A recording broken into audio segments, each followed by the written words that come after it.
Aren't you supposed to do your seasonal finals review? Yeah, but I'm waiting for the mid-season update to drop.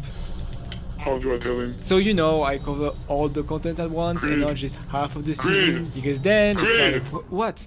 There was no mid-season update. Yeah, sure. No, but when is it dropping? Wait. Where's the mid-season update? Where's the mid-season update? Where's the mid-season update? I burned off my budget for this intro. The final season 9, aka the Chinos, is filmed around a mix of traditional and modern China. This is especially felt throughout all the cosmetics and more obviously the new map Fangwai City. I hope I'm pronouncing that right. This is one, if not the prettiest map in the game, hands down. It looks way too big at first, but yet it manages that space very well. It feels like there's actual POIs, which is very rare for maps in this game, and more importantly, it just plays very smoothly.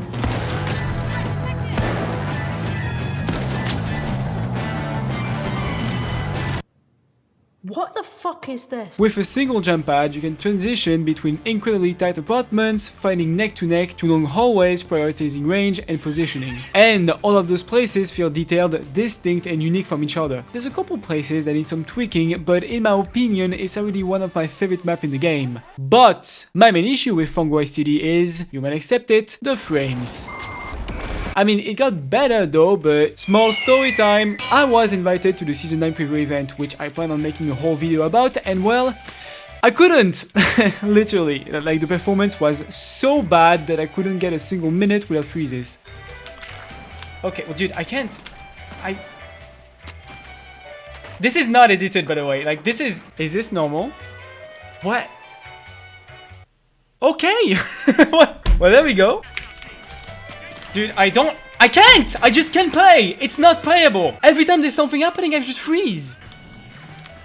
Oh fuck, alright.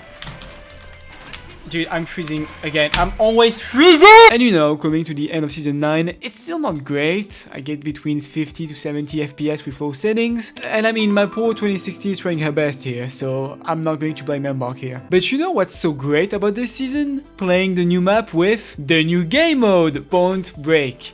Hold on, someone is telling me that they launched a new game mode, but not on the new map. Nah, they wouldn't do that, will they? On the brighter side, Pointbreak has been critically acclaimed to be one of the best additions in the game. Hell, one of the best game modes ever added to the game. For those who aren't familiar with the Rush game mode from Battlefield, because that's the exact same but in the finals, you and 7 other players get to either attack or defend grand vaults. As an attacker, you plant the thing, you defend, it explodes, you move to the next vault. There are a total of 9 grand vaults per game, paired in 3, separated in 3 phases. Once you've exploded the first 3, you move into another 3, all placed into another location on the map, until you've successfully exploded all 9 grand vaults. As a defender, you defend the thing and that's pretty much it. But compared to the attacking team, you have unlimited respawn credits. As an attacker, your team starts with 30 respawn coins. If you die, you lose 1, and when someone is revived, you earn 1. If you complete a phase, you get 15 credits back. Pretty simple, right? Well, that's something that most of your teammates seem to not understand. Send this clip to your favorite Brand Deadlight main.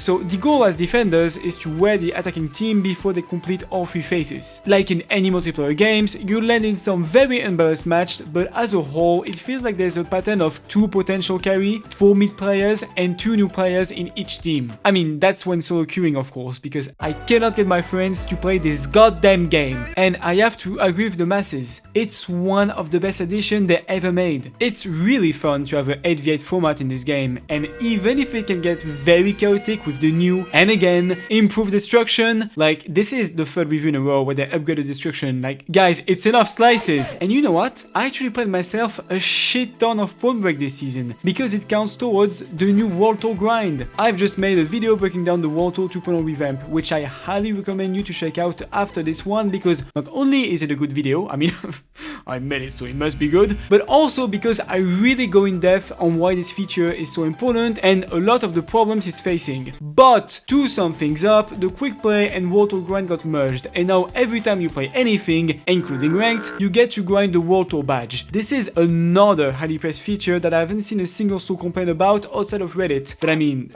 the finals Reddit is something, man. The new UI is also so good. I recently noticed that it heavily reminded me of the Black Ops 2 layout, which nostalgia must be talking here, but this was peak multiplayer UI. But you know what else is peak? The new ranked reward system. I'm still working on my transitions, which can be summed up to Embark looking at Overwatch ranked system and be like, yeah, I'll take that. Depending on your rank in both ranked and world tour, you'll get rewarded with coins by the end of the season. Those coins will give you the ability to unlock skins decorated by the rank you reached. Again, the season isn't over yet, so I literally don't have footage of that feature yet, but huge W once again. People have been asking for this since the beginning of the game, and everyone is happy and satisfied with the system, which almost didn't happen because they completely swapped the entire system 24 hours before launching the season. Close call. What's happening? Are we getting a sponsor segment? No question book. Fuck. Have you ever watched a Creed video? Open up the comments and thought, If only I had a place to chat with them. well, look no further. Whether you're looking to debate about the latest finals patch, share your latest drawing, or even send your favorite GIF, the gates of Creed's Lair are now open. Join the IM Society and climb the social ladder for exclusive behind-the-scenes content, community events, and annoying notification that you're confused for your e-crush, but instead, it's Creed announcing that a video has been delayed for the 5th time this week. So what are you waiting for? Join us now and work to other people online that you were there before them.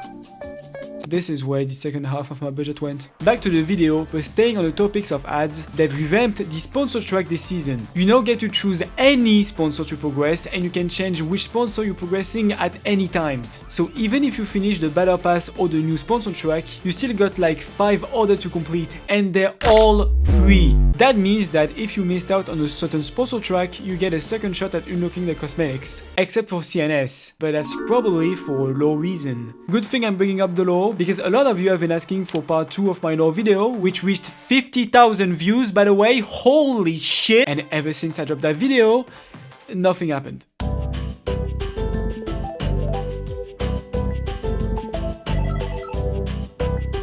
Quick lore update! Volpe got added in the sponsor track, so we did get a bit of background on them. They used to be an old, dusty American sports brand that was brought back to the spotlight thanks to multi-cause funding. And their current CEO is this fine lady called Mackenzie Lapis. She's a 3 times world heavyweight boxing champion. Don't know how that got her the CEO position, but beyond making the VR headset used to play the finals among all the technical elements in the arenas, they're still an athletic gear brand that's also targeting furries. We did get to know what Ana Del Mar, the Trentilla CEO, office smelled like though, if anyone cares. But yeah, lore aside, the Volpe rewards as a whole are I guess I'm not that mad about it this time because we've got other options, and at least the new Ospu's outfit was cool. Yes, that's a belly. Why is there so many bellies this season? There was no bellies before season 8 and now they're everywhere. There must be one freaky dive at Embark that has been let free and we are seeing its consequences. Sorry, went a little bit off rail there, but since we're talking cosmetics, let's bring up the Battle Pass this season. I like it. I think it brought a breath of fresh air to the cosmetics. There's a couple very strong weapon skins and outfits, and the ultimate variation now offer exclusive rewards that aren't just upgraded versions of the regular Battle Pass, which given the price of the ultimate pass, it still makes sense in my opinion, and the bonus page is better than last season. Wow, they finally locked in. They're recolors of actual skins from the Battle Pass, not just some random epics, and we even got an exclusive model of the tablet skin. Right, the iPad, I forgot about that. You can now customize the multi-device used for a lot of gadgets, more importantly, used to summon shots. They've got pretty creative with it so far. It's a good additional option and is widely used through all builds. TLDR, me likey. Chinese exclusive skins are in the global release of the finals. I couldn't find a funny way to bring up this subject. We got our first bundles from the Chinese team a couple of weeks ago, which look very cool to be fair, and as long as it's just the higher quality stuff and they don't copy the gacha system, I really don't mind. Because China gets some insane shit in their version. We're talking full-on code mobile bundles, but it often doesn't feel as high quality as in the global release. You know what they should release though? New events. I mean, for God's sake, we got the exact same Christmas event as last year, Super Cash Ball for a single single week with no rewards but a couple of cloud weeks, and the return of Banquet with very cool free rewards to be fair. But still, all these game modes are still fun, but this feels incredibly lazy. We also got a new paid mini pass for Valentine's, which to be honest for the price is some crazy value, and I personally like the rewards, but it still feels wrong pushing more monetization options when we've actually lost free content this season. There's a couple other things in season 9, but I don't think they deserve entire minutes of yapping, so here's everything else. Starting with the music, I think this is the OST I least like as a whole. It's far from being bad, don't get me wrong, this OST is still far superior to your average seasonal FPS OST, but I don't know, it didn't click for me, I can really explain it. The Winch Claw was heavily nerfed, everyone was super hyped about that, and it's still super dominant.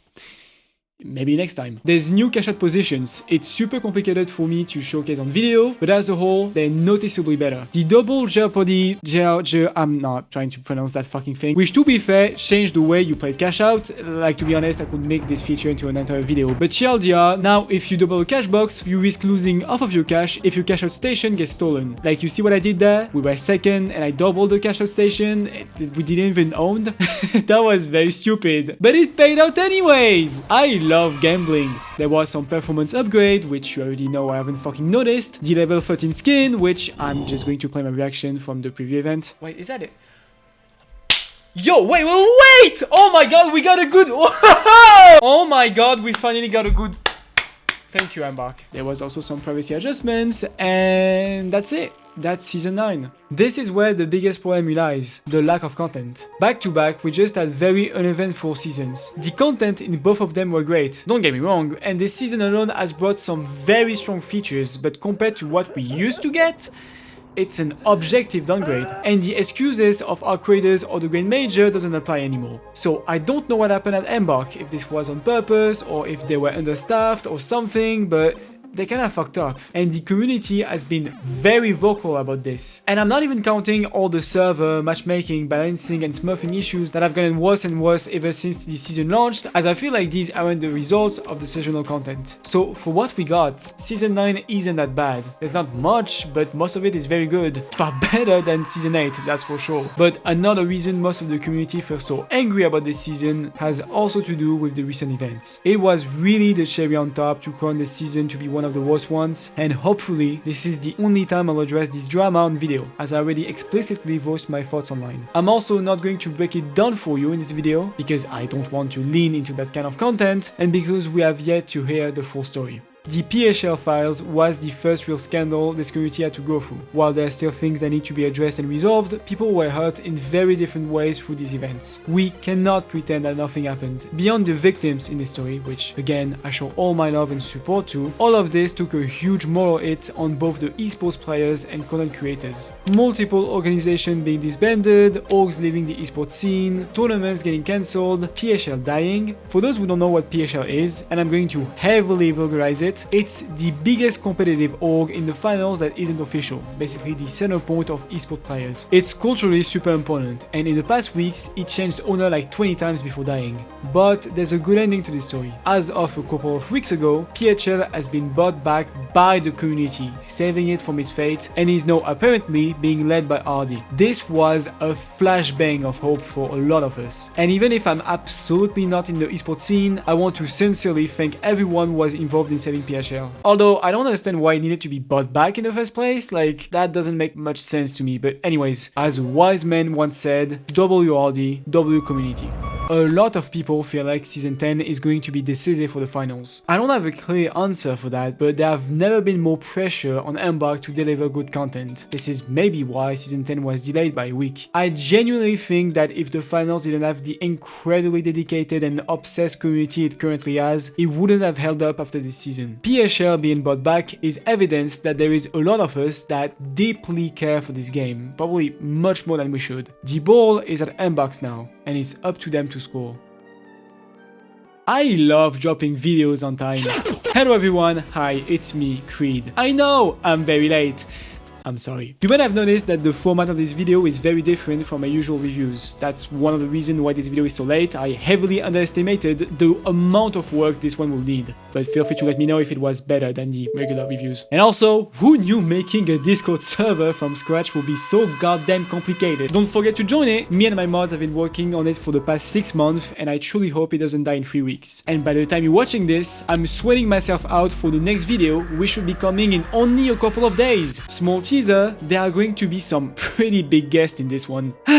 Here's a 500 multi-box code that expires in 24 hours that you can redeem on the Embark's website. Anyways, I think I'm done with my yapping here, and I gotta edit the next video, so obligatory social plug, and as always, thank you guys for watching, join the Discord server, and I'll catch you next time.